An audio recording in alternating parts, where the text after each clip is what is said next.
नमस्कार दोस्तों, मेरा नाम आदर्श रंजन है और इंडियन आईक्यू के इस नए वीडियो में आपका स्वागत है। थंबनेल देखकर आप जान चुके होंगे कि इस वीडियो में हम एसएससी एमटीएस एग्ज़ाम के बारे में बात करने जा रहे हैं। उसमें भी जो सबसे इम्पॉर्टेंट और सबसे कन्फ्यूजिंग पार्ट है एसएससी एमटीएस एग्ज़ाम का कि आखिर एमटीएस की जॉब रिस्पॉन्सिबिलिटीज़ क्या क्या होती है। हम जॉब प्रोफाइल कई जगह पढ़ते हैं, लेकिन कई बच्चों के मन में फिर भी ये सवाल लगा रहता है कि आखिर एसएससी एमटीएस एग्ज़ाम निकालने के बाद एमटीएस को क्या क्या काम अपने ऑफिस में जाकर करने होते हैं। पर इस वीडियो को देखने के बाद आप अच्छी तरीके से समझ जाएंगे कि आखिर एमटीएस की जॉब रिस्पॉन्सिबिलिटीज़ क्या क्या होती है। इस वीडियो में बने रहिए, चैनल को सब्सक्राइब कर लीजिए। मैं सारे पॉइंट्स नोट करके लाया हूँ ताकि कोई भी पॉइंट आपका छूटे नहीं। सबसे पहले ये वीडियो किन के लिए है? ये उन स्टूडेंट्स के लिए है जो 2019 के एसएससी एमटीएस एग्ज़ाम को क्वालिफाई कर चुके हैं। अभी उनकी ज्वाइनिंग होनी बाकी है और वे कंफ्यूज्ड हैं कि उन्हें ज्वाइन करना चाहिए कि नहीं, क्या ये करियर के लिए उनका सही रहेगा या नहीं ये डिसीजन। दूसरा, वो स्टूडेंट्स जो इस बार एसएससी एमटीएस एग्ज़ाम में अपीयर होने वाले हैं 2021 में, ये वीडियो उनके लिए भी महत्वपूर्ण रहेगा। साथ ही साथ वैसे स्टूडेंट्स जो एसएससी के दूसरे एग्ज़ाम जैसे सिलेक्शन पोस्ट फेज़ 7 में या फेज़ 8 में, जिसमें कि कई रीजंस ने अलग अलग मिनिस्ट्री और डिपार्टमेंट में एमटीएस के भी पोस्ट निकाले थे और वो वहाँ क्वालिफाई हुए हैं, उन लोगों के लिए ये वीडियो भी काफ़ी इंपॉर्टेंट रहेगा जो वो जानना चाहेंगे कि आखिर एमटीएस को क्या क्या करना पड़ता है। इस वीडियो में जो भी इन्फॉर्मेशन शेयर किए गए हैं वो मैंने ज़्यादातर इन्फॉर्मेशन अपने 3 कॉन्टैक्ट से लिए हैं। वो हमारे दोस्त हैं, एक है जो इनकम टैक्स में काम करते हैं, एक है जो सीजीडीए में काम करते हैं और एक है जो आर्कियोलॉजिकल सर्वे ऑफ इंडिया की जो ऑफिस है वहाँ काम करते हैं। इसके अलावा इसमें कुछ इन्फॉर्मेशन ऐसे भी हैं जो मैंने खुद अपने पिताजी से भी लिए हैं। मेरे पिताजी बिहार सरकार में कार्यरत हैं, तो उनके ऑफिस में एमटीएस क्या क्या करते हैं उनसे भी मैंने जानकारी एकत्र की है। उसके बाद मैं ये वीडियो बना रहा हूँ जिसमें कि आपको अच्छी तरीके से पता चल पाए कि एमटीएस की जॉब रिस्पॉन्सिबिलिटीज़ क्या क्या होती है। इसके अलावा कोडा जैसी वेबसाइट जहाँ पे कई एमटीएस अपने इंटरव्यूज़ देते हैं, इसके साथ साथ यूट्यूब में भी कई एमटीएस ऐसे हैं अलग अलग डिपार्टमेंट के जिन्होंने इंटरव्यू दे रखे हैं और बताए हैं कि उनके डिपार्टमेंट में उनसे क्या क्या काम करवाया जाता है। उनकी भी वीडियो को मैंने स्टडी किया और उसके बाद वहाँ से भी मैंने जानकारी इकट्ठा करने की कोशिश की। सबसे पहले जो एमटीएस हम बनते हैं, एमटीएस का जो पहला जॉब रिस्पॉन्सिबिलिटी आप कहीं भी देखेंगे वो है कि असिस्टिंग योर सीनियर। आपके सीनियर क्या कहते हैं, आपको क्या करने के लिए कहते हैं, उनको असिस्ट करना आपका पहला काम होता है। ये टोटली डिपेंड करता है, एमटीएस का जो जॉब रोल है वो डिपेंड करता है कि आप किस डिपार्टमेंट में जा रहे हैं और आपके सीनियर कैसे हैं। जी हाँ, ये डिपार्टमेंट वाइज डिफ़र करता है। एक डिपार्टमेंट में जॉब रोल अलग होगी तो दूसरे डिपार्टमेंट में जॉब रोल बिल्कुल डिफरेंट आपको देखने को मिल सकती है। तो आप किस डिपार्टमेंट में पोस्टेड हो रहे हैं और आपके सीनियर कैसे हैं, आपसे किस तरह का काम निकलवाना चाहते हैं, इस पे ये बहुत ज़्यादा डिपेंड करता है। कैग डिपार्टमेंट है या सीजीडीए डिपार्टमेंट है, इनकम टैक्स डिपार्टमेंट है, यहाँ पे आप किसी एमटीएस से बात करेंगे, हमारे जो दोस्त इन डिपार्टमेंट्स में, उनका कहना है कि इस डिपार्टमेंट में उनको कहीं से कोई मतलब वैसे काम जो उनको लगता हो कि आपको सोच के लगता हो कि ये छोटा काम है, ऐसा वो कोई भी काम नहीं करते हैं। आप वहाँ के एमटीएस को जाके देखेंगे, प्रॉपर उनके पास अपना टेबल चेयर होता है, उसमें वो अपनी सिस्टम लगा के डेस्कटॉप या लैपटॉप लगाकर उस पर वो काम कर रहे होते हैं। फिर यहाँ मैटर करता है कि उनके पास क्या स्किल सेट्स प्रेजेंट है।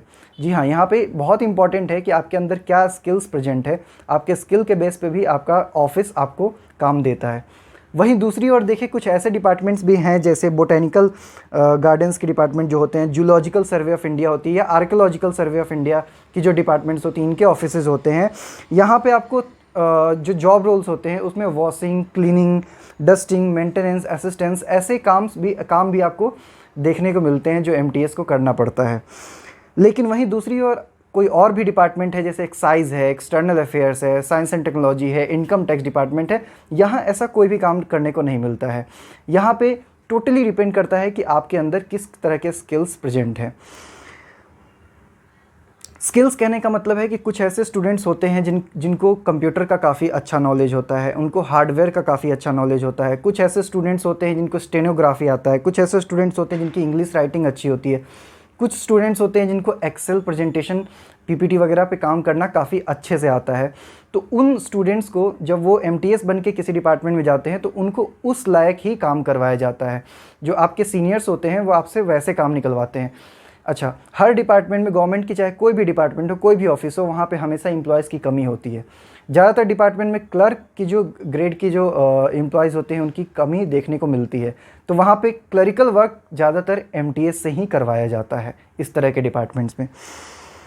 90% जो आपका काम होगा किसी भी डिपार्टमेंट में वो क्या होगा, फाइल ट्रांसफ़र करना। एक डिपार्टमेंट से आपको कहा जाएगा कि आप ये फाइल्स लेके दूसरे ऑफिस में चले जाइए और वहाँ पे आप इनसे सिग्नेचर ले लीजिए और फिर सिग्नेचर होने के बाद वो फाइल्स आपको वापस लेके आने होते हैं। इसके अलावा जैसे डिस्पैचिंग का काम होता है, आपको कोई ऐसे डॉक्यूमेंट्स वगैरह हैं जिसको कि आपको उसको पैक करके उसमें स्टैम्प वगैरह लगा के और उसको आपको डिस्पैच करना होता है, आपको पोस्ट ऑफिस वगैरह लेके जाना होता है जहाँ से कि वो जिसके पास भी पहुँचना होता है वो पहुँच सके। साथ ही साथ जैसे कोई ऑफिस में मीटिंग होने वाला है तो मीटिंग के लिए आपको अरेंजमेंट करने के लिए कहा जा सकता है।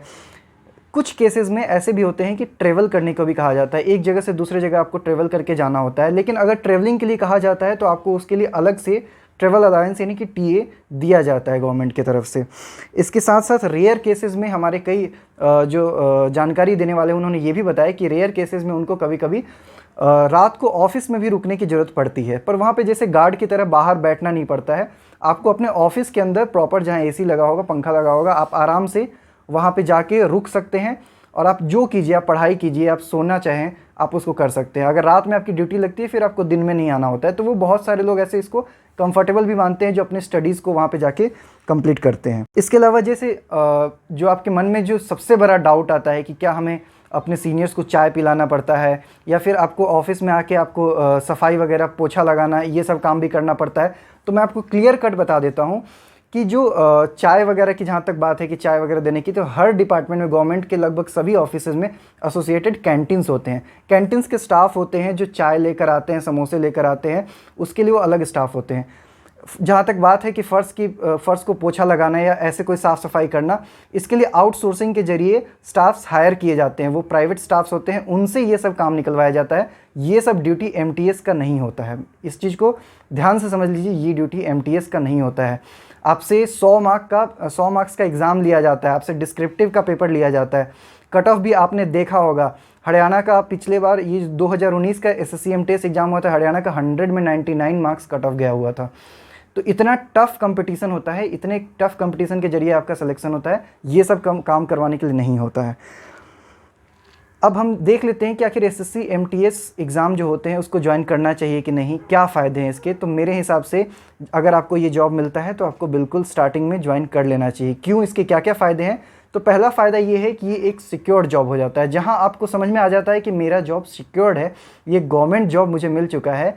आप रिलैक्स होकर आगे की स्टडी कंटिन्यू करते हैं, आप प्रिपरेशन करते हैं, आप अलग अलग एग्ज़ाम देते हैं, CHSL, CGL या कोई भी दूसरे एग्ज़ाम पे फोकस होकर आप काम करते हैं। और जब वहाँ आप एग्ज़ाम देने जाते हैं तो आप बाकी स्टूडेंट से बिल्कुल अलग होते हैं। जहाँ उनका एंग्जाइटी लेवल बहुत हाई होता है, आपकी एंग्जाइटी लेवल कंपैरेटिवली लो होती है। आपको पता होता है कि आपके पास एक जॉब है, तो आप वहाँ पर काफ़ी बेटर परफॉर्म कर पाते हैं।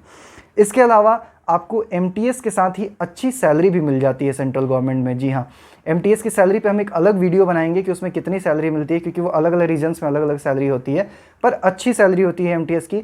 अगर आप किसी प्राइवेट कंपनी से कंपेयर करें तो प्राइवेट कंपनी में आप जाके देखिए, रियलिटी ये है, वहाँ पे आपको 10-10 घंटे, 11 घंटे ड्यूटी लेते हैं आपसे, नाम दे देंगे आपको असिस्टेंट मैनेजर और आपकी सैलरी देंगे 20,000 रुपये। तो ये प्राइवेट जॉब की रियलिटी है। तो उसकी कंपैरिजन में देखें तो यहाँ पे आपको अच्छी जॉब है, प्लस आपको सैलरी भी अच्छी मिलती है। 8 घंटे का ड्यूटी होता है, हफ्ते में आपको 5 दिन मंडे टू फ्राइडे जाना होता है। 8 घंटे में मुश्किल से 2 या 3 घंटे का काम होता है, बाकी 4-5 घंटे आप फ्री रहते हैं। ज़्यादातर आप हमारे एमटीएस वाले भाई को देखेंगे कि वो अपने बुक्स लेके जाते हैं, ऑफिस में भी वो पढ़ाई करते रहते हैं। इसलिए ज़्यादातर हमारे एमटीएस आगे चल के CHSL और CGL में सेलेक्ट होकर क्लर्क बनते हैं या इंस्पेक्टर बनते हैं। साथ ही साथ अगर इन सब एग्ज़ाम को आप नहीं दे रहे हैं तो 3 साल जब आप कंप्लीट कर लेते हैं, ज़्यादातर डिपार्टमेंट में जब आप 3 साल कंप्लीट कर लेते हैं, इसके बाद आप डिपार्टमेंटल एग्ज़ाम दे के भी क्लरिकल वगैरह पोस्ट पे आगे जा सकते हैं। कुछ तो ऐसे डिपार्टमेंट है जैसे CAG है, CGDA है, इनमें 3 साल कंप्लीट होने के बाद आप डायरेक्ट ऑडिटर लेवल के एग्ज़ाम दे सकते हो और आपकी 2800 ग्रेड पे भी जॉब लग जाती है। प्रमोशन के बारे में खैर डिटेल में हम दूसरे वीडियो में कोशिश करेंगे चर्चा करने के लिए। इसके अलावा आपको काफ़ी सारे CL मिलते हैं, EL मिलते हैं, साल के 40-50 छुट्टियाँ CL EL के जरिए आपको मिल जाती है, तो आपके पास पढ़ने का खूब समय मिलता है। तो ये सारे जो सुविधाएं, इसके अलावा आप अच्छे शहर में आप जाते हैं, ज़्यादातर लोगों को अपने मार्क्स के अनुसार होम टाउन भी मिल जाता है। आप अगर बाहर रह रहे हैं तो आपको कई डिपार्टमेंट में क्वार्टर्स भी मिल जाते हैं। तो जितनी सुविधाएं एक सेंट्रल गवर्नमेंट एम्प्लॉय को मिलनी चाहिए वो सारी सुविधाएं आपके पास मिलती है। आपके पास एक सिक्योर्ड जॉब होता है और बाकी आप अपना डेवलपमेंट आपके हाथ में है। आप चाहे डिपार्टमेंटल से लें या अलग एग्ज़ाम की तैयारी करने के लिए आपके पास प्रॉपर टाइम भी होता है। तो मेरे हिसाब से अगर आप MTS एग्ज़ाम के लिए सेलेक्टेड हैं या आपने 2021 में MTS एग्ज़ाम देने का फ़ैसला किया है या फिर आप सिलेक्शन पोस्ट में किसी रीज़न में MTS के लिए सेलेक्टेड है, तो आपको बिल्कुल ये जॉब छोड़ना नहीं चाहिए, बिल्कुल ज्वाइन करना चाहिए। हमारे कई व्हाट्सएप ग्रुप हैं, सिलेक्शन पोस्ट के लिए भी हमारा व्हाट्सएप ग्रुप है और MTS के लिए भी आपको व्हाट्सएप और टेलीग्राम पे काफ़ी सारे ग्रुप्स मिलते हैं, आप उसमें भी ज्वाइन कर सकते हैं। दिन भर ऐसे चर्चाएं उसमें होते रहते हैं। इस तरह के डाउट्स जो भी आप लोगों के आएंगे उसको वीडियो के माध्यम से हम क्लियर करने की कोशिश करेंगे। हमारे इस चैनल को सब्सक्राइब कर लीजिए ताकि आपको ढेरों नॉलेज मिलती रहे। Thank you so much.